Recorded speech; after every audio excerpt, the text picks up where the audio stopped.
Hey everybody, welcome to What the Flick, Doctor Who, Season 9 or 35, Episode 6, The Woman Who Died. Bibbs, Alonso, Meredith could not join us this week. She's out robbing coaches. Yes, she's the Merry Highway Woman. This was like a long Adam Ant video, this episode. Now, admittedly, I'm new. I'm still the noob on this show. This is only my second season. Technically speaking, we're all kind of noobs on this show if you weren't watching since the 60s. I guess that's true. Yeah, but the ratio is actually I'm doubly so. Okay.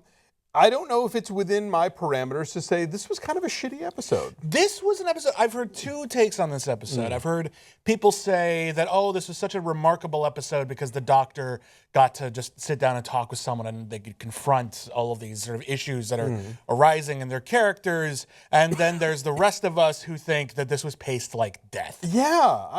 I think the idea was there. I think the idea was, let's just catch up on this woman who we saw, who, like the Doctor, just saw, right. And now she's been through lifetimes of horror and see what happened to her. But the actual, A-plot was actually really thin and kind of hard to follow sometimes. Yeah. What was the cat guy doing? And what did she think she was going to get out of it? She was going to go to the stars, but what? I mean, yes, the idea of the toll of immortality is an interesting idea. And I love it was an interesting idea in Interview with a Vampire. It was an interesting idea in Highlander. I love the idea, though. This is something I thought was pretty cool and usually isn't done in a lot of immortality stories. This didn't happen with Jack Harkness, for example, in Torchwood, or when we saw him later on. The idea that our brains are not equipped to handle that much memory. You know, that she actually doesn't even remember a lot of the stuff that happened to her. And, didn't remember her name sometimes. That's actually kind of interesting, and that was a cute motif. Well, it's like how they say that, part of the problem with social media is that our brains we only can really know something like 75 people or something. Yeah, basically. That's all we have the capacity for. And of course now we have hundreds of Facebook friends and we're trying to figure that out. And we're constantly going, oh yeah, I went to school with that guy. Yeah, that's kind of, yeah.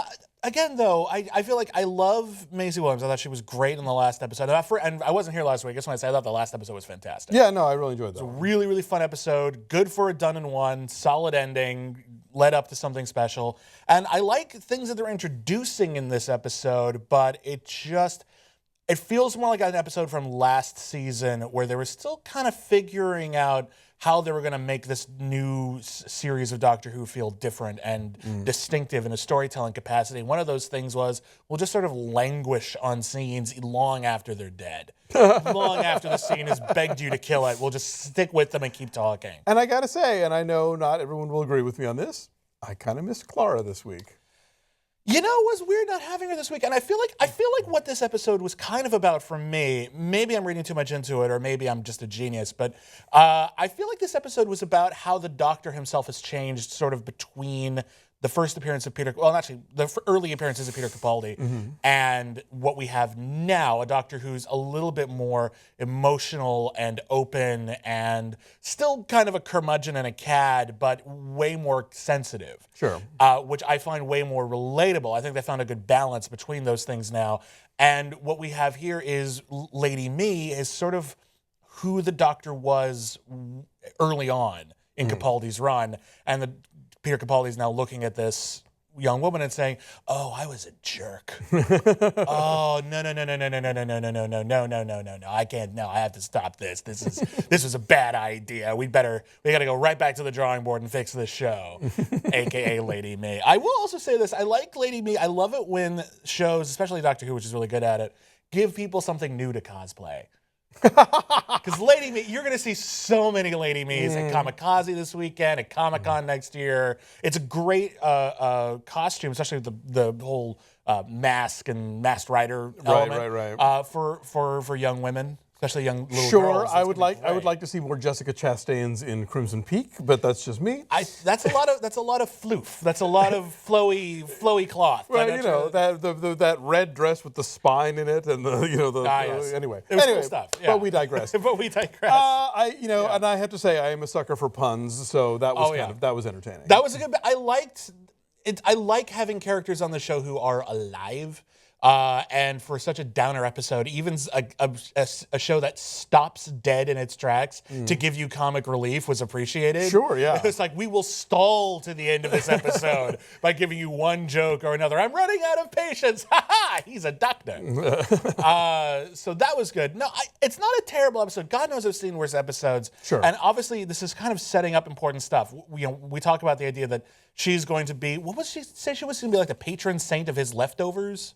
Something like that. I apologize if I get the quote wrong and if it's important later. But that's something that they don't address a lot on the Doctor on Doctor Who. They've done it before. The idea that the Doctor will come in, land on a planet, and then thousands of years later, he's got a reputation as like this warlike deity who comes in and destroys our enemies, and it's kind of the opposite of what he wanted. Sometimes the Doctor will come in and do something and then leave a mess.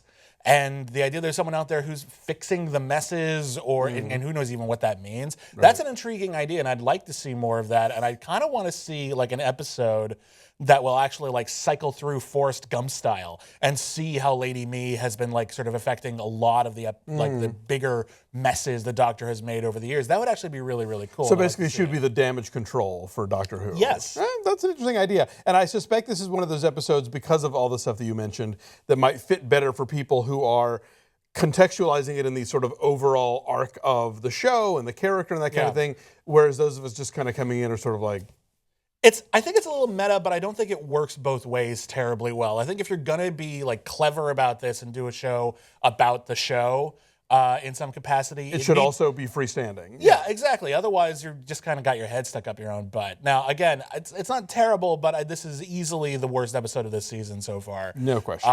And I hope that this was a means to an end and that we can get back to having some fun. I agree. Okay. All right. Well, we will be back next week, and hopefully so will Meredith, and hopefully so will you. See you then.